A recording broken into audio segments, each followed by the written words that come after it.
And you're right. If we start doing that as a collective, it helps. It helps. Yeah. You're raising young men. You're raising productive young men that if they don't play basketball, they still can make it out here. And because it's hard. Like, at the end of the day, if you got to walk into the 9-to-5 world, that's almost a whole different lingo. You know what I mean? Yeah. From basketball, like that's a whole different environment. And if you don't give them any of that beforehand, and you just say, I'm going basketball or nothing, and then when basketball doesn't work, well, how do you work? Or how do you, now you got to reacclimate yourself to the real world, the real environment, stuff that you skipped over. Now you got to go backwards. Now how you feel? Exactly. This potentially leads to depression. This could potentially lead to a life of crime or anything of that nature, man. Like when you look at I don't mean to say anything disparaging about him, but look at the Lenny Cook story. That's a perfect example of what we're talking about. Yeah, and it's plenty. I hate to highlight one person. I hate to highlight because you can probably go back to 1970, 50, whatever. You can keep going backwards, and it's the same stories that are being recycled. So it's just a matter, like I said, you got to do it from the beginning. You got to have some people who care about the whole well-being of these young dudes. Like, it just can't be basketball. Basketball, because at some point in time, you're going to have to switch the gear. Exactly. And it's good that guys like Kenny Anderson, he was telling me how he's doing that. And it's good because it's easy for Brian to say it. Brian Williams says it, and it's, oh, yeah, we know B, it's cool. You're the old guy barking at me just like my pops, just like my uncle. I get it. But when Kenny Anderson and Rod Strickland telling you this, it's a whole nother language. It's zooming, right? It's who better. So I commend you and other former athletes who are working with these young people because, man, without you guys, there's no telling what a lot of these dudes are doing, what would end up doing. So I really respect and appreciate it, whether it be my kid or any other kid in the United States of America or for the world, for that point. Yeah, no, appreciate that. Back to you. You're going to the draft, and again, now I'm showing how much of a fan I was.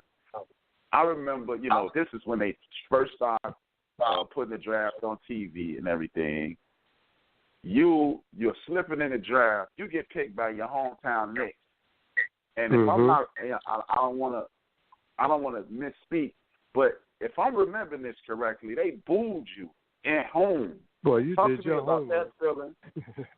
Yeah, I was watching it, man. Dude, I'm a big Rod Strickland fan. I like pass first guys, so I gravitated towards you and Magic Johnson and Jason Kidd and cats like that. So where are you at mentally? You slipping in the draft. You go to your hometown Knicks, so that has to be okay, I'm with the Knicks. But then you got the Rookie of the Year in front of you. Talk to me about that whole experience. Well, I'll never forget getting a phone call from Joey Meyer, who probably wasn't happy that I left DePaul, and I really wasn't talking to him much then. So when I got that phone call from him, I was like, uh-oh. So he told me that I was dropping in the draft. He said Boston and the Lakers had the first sign. And my agent prior to that told me that I would, my range was like between 7 and 15. And if I was at 15, Seattle would pick me. I wouldn't get past 15. So I'm at the draft, sitting there, 15 pick comes. And it's funny because one of the media dudes pointed to me and was like, this is you. So I'm thinking it's me. And they picked, I think they picked Gary Grant and traded him for Olden Polynice or something like that. And so now I'm looking up at the board, and I forgot the other teams. I think Houston was one of them. I think Utah was one of them. And I was saying to myself, like, where am I going? I looked at them. I saw the Knicks. So now I'm going back to what Joey Meyer said. And I'm like, wow, I'm about to drop to the Lakers or Boston. And so then the Knicks picked me, and I'm totally, I'm dumbfounded with that one because I wasn't expecting it. Like you said, Mark Jackson was Rookie of the Year. And actually, Mark was in the building with Shelton Jones, who was a teammate with him at St. John's. They were sitting holding hands as the pick was coming up. So the crowd is revving up. They want Shelton Jones, and they clapping and cheering, anticipating it. And then they call me, and the whole place just starts booing. And so it was weird because, number one, I'm like, why did y'all pick me? But I'm happy to be picked, right? But then you got Mark Jackson here, and he's sitting with his dude. They want him. I'm getting booed, and now I'm walking up on the stage. So it was an interesting dynamic that day. So it was kind of like, you're supposed to be this super ecstatic person. I just got drafted, and I was happy to be drafted, but I had all these things, going through my mind at the time. Wow, that's crazy. You know what? Let me go 2 steps back. The same year, the Olympic trials are in effect. I think you were part of the last cut. Yeah, I was, and we're gonna go to the Knicks. Okay, I was close. I was close to the last cuts. I forgot exactly when, but the Olympic trials were interesting too. So we were getting up 6 a.m, 5 a.m. I just wasn't used to that. Just wasn't my thing. John Thompson was the head coach. They wanted you to pick up full court. I just wasn't used to that stuff. And so that was a struggle for me. Not that I couldn't do it. Just it was early in the morning. I'm telling on myself, but it was early in the morning. We were picking up full court. I just wasn't used to that. So I was doing it kind of not, as far as picking up, because John Thompson, get up on him, get up on him. But I'm not used to that, so I'm trying to give a little space, then get up on him, give a little space. But I believe, when we did the drills and when we did the one-on-ones and we did the offensive things, I was being me. And I think all the coaches, and this is just thinking about it, I think they all was like, we won't give this dude a try. You know what I mean? Because he can play. But we got to push him to do this part. And I think they were trying that. And I think that's why they kept me around as long as they did. But I think at the end of the day, John Thompson and his staff, they were looking for these guerrilla defensive dudes. You know what I mean? Because they had Bimbo Coles, Greg Anthony, I forgot who else, but they had a defensive. Yeah. So they had this defensive mentality going on, and I just don't think I fit the bill with that. Because everything else, I was playing well, offensively and all that, but I don't think I fit the bill defensively. But I think they held me on as long as they could to see if I would live up to what they were trying to get me to, and I guess I never got to that point.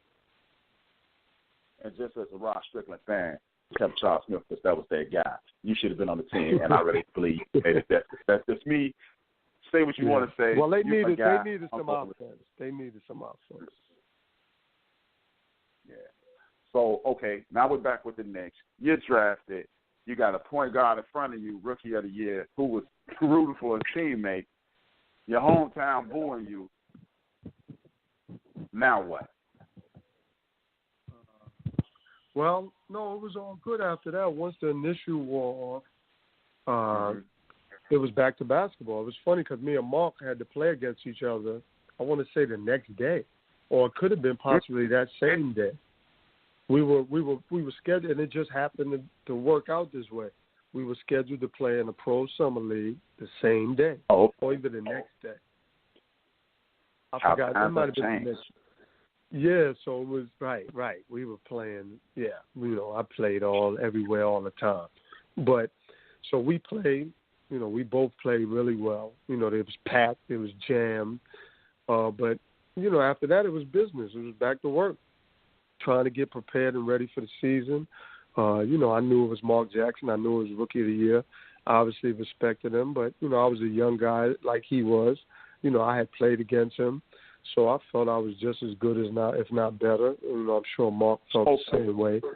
Go ahead and say it right. You smoked him that night. I saw that game too. You smoked. No, Mark is my guy though. Like, yeah, I'm gonna be honest. I like Mark too, but I remember that game. Yeah. DePaul versus St. John's. Yeah. Y'all got it. Yeah, I remember that. Yeah. But Mark is my guy, and Mark was, we wound up being really good, really cool. We had our moments because, we were competitive. He thought he was it. I thought I was it. We had our family and friends. So there was awkward moments, but I've always respected Mark. Great leader, great team guy. One of the best pair of eyes in the business. See the court, leadership and all that. But it was just one of those things. We were too young and too good to be on the same team playing behind each other. So it was somebody had to go, and I basically forced that issue because I basically saw that, they were in favor of Mark, and for whatever reason. And so I didn't want to be there. I didn't want to sit behind Mark. If I could have played with Mark, that would have been fine. But I didn't want to sit behind Mark. And but the ironic part is that they got rid of me and then they got rid of Mark, which I thought was weird. That's you being polite. That was stupid, but because I never understood them getting rid of both of you guys. You get rid of one, you don't get rid of both. So you went to Spurs mid-season. You got an unhappy Maurice Cheeks down there. Hey, I got to tell you this, and I got to tell you this. I don't mean to cut you off, but I got to go on a little bit. Oh, okay. We'll wrap it up. You got Maurice Cheeks down there. You go to San Antonio. You light a fire under the team, and it's insane. Talk to me about that experience. San Antonio was a great experience. We had some great young talent. We had David Robinson. We all know the Admiral, but you had some young guns around them like Sean Elliott, Willie Anderson. Then you had the vets, Terry Cummins. I think Sid Green was there, and we had we had a really, really good team. I went there when I first got there, played well. Wound up breaking my hand off the court, which was a setback. And then really was the beginning of the end in San Antonio. But it was, man, we had some talent, man. I wish it could have lasted longer. I think I played a big part in why that didn't work out. Probably off the court things that happened, and Larry Brown and the organization. I think they lost faith in me, and so then I had to move on from there. But that was a great team, man. I could never forget that. I'm watching David Robinson in practice every day, and watching him run down guards like he was 6'2" and he was 7 feet. So I mean that was I played. Dave Robinson was one of the greatest, and probably one of the greatest athletes we've seen. At 7 feet. Okay. Well, I'm gonna, I know you got to go, so I'm gonna ask you a couple more questions, then we'll wrap up. Who was your favorite coach to play for? Rick Adelman was one of my favorites. He's the guy who started me posting up, started me coming off screens. He kind of he expanded my game, and he was the one who instilled like super confidence in me. He basically made me feel like I could do no wrong. And we all know what confidence is. That's a big part of this game. So Rick Adelman was definitely probably at the top of the list. I had Bernie Bickerstaff for a little bit in Washington, who I enjoyed playing for. Larry Brown, I look back now, I was a handful for him, but that's my guy. And I had Pat Riley in Miami. I was there with him for a year, and I enjoyed it. And people didn't think we would be able to get along. They just knew that wasn't going to work. But I had a great experience with Pat Riley, just kind of being around him and seeing and feeling his mentality. Like he's a straight-up winner, and that's all he cares about. And it's winning and losing. There's no in between. It's happy and sad and no in between. If you ain't getting it done, then you shouldn't be doing anything. You shouldn't be on the court. You shouldn't be in this room. Go somewhere else. And I love that. And he was a straight shooter. He talked to best player the same way he talked to the worst player. So I took a lot from Pat